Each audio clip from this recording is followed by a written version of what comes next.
time nowadays, we're very concerned with our peers and how they envision us, how they see us around everyday life. You know, me and myself, we all went to high school, and in high school, you know, there's a lot of peer pressure. You go through a lot of friends that, you know, who aren't your friends, or that get you into bad situations, and you go along with it because, you know, it's human nature to want to be, you know, like the person next to you, or to be in a crowd. But, you know, in my school, it was primarily like an athlete school. So there were a lot of kids that were, you know, not as religious as I was in my school. And one thing in my school that we always had every Wednesday actually was it's called adoration, and it's this kind of service how we're doing here, but the Catholic Church they do it mostly with the rosary and whatnot. And you know, a lot of the kids they would fall asleep during adoration. You know, I'm not gonna lie, sometimes I fell asleep too. But don't tell my health teacher, because it really matters. But you know, during this time, you know, I saw and I felt, you know, like the grace of God in the adoration. Even though everybody was falling asleep, I still felt God.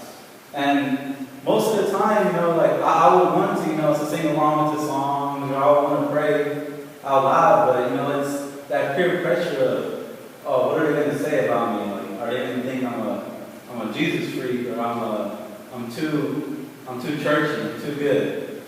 You know, I always had a problem, you know, being a PK. If none of you guys know what a PK is, a pastor kid. Pastor kid it's a hard responsibility to live with, trust me. You know, you have a lot of eyes looking at you. But I was during adoration in high school, I always felt this sudden urge inside of me to always stand up and to always, you know, sit in the front of the adoration and lead the adoration. So I started playing football, and a lot of my football friends, they were the kind of type of guy I told you about, where they wouldn't go to church, or they wouldn't read the Bible, they wouldn't pray.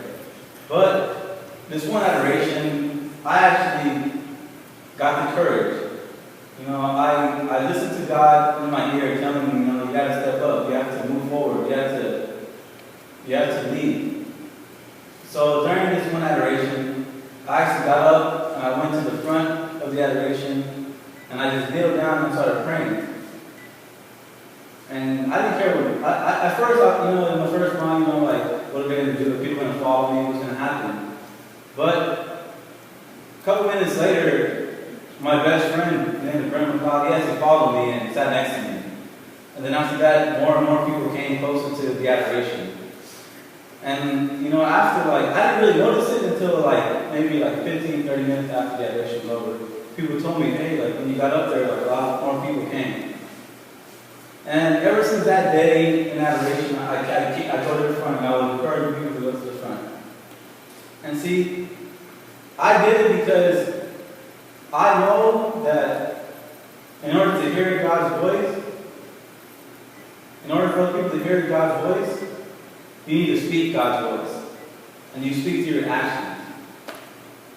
So in my actions, I actually got more people to come and to worship God in a correct manner.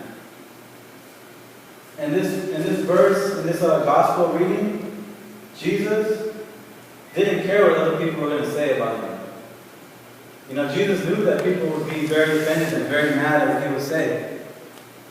But to Jesus, it didn't matter, because he knew that he was doing his Father's work. Another thing I noticed when I was in high school is that, you know, I would always be called not a Jesus freak, but I would always want to be encouraging people to go to church, and I would want to be encouraging people to come to adoration. And that was a very good thing I did, because I noticed that a lot of my friends in high school, they still go to church nowadays, and they always keep me in contact with things they're doing with the school or with church. So it makes me very happy. But I would like to take it back to the first reading that I read today in Jeremiah, where it says, God says, before I formed you in the womb, I knew you, and before you were born, I consecrated you. God will always protect you no matter what you do. The path He will lead you in, He already knows where you're going. So don't be afraid to go up to some people and speak the word of the Lord. Don't be afraid to, live the gospel of the Lord. Don't be afraid to read the Bible, because God is going to protect you no matter what. Your path is already set. You just got to follow it.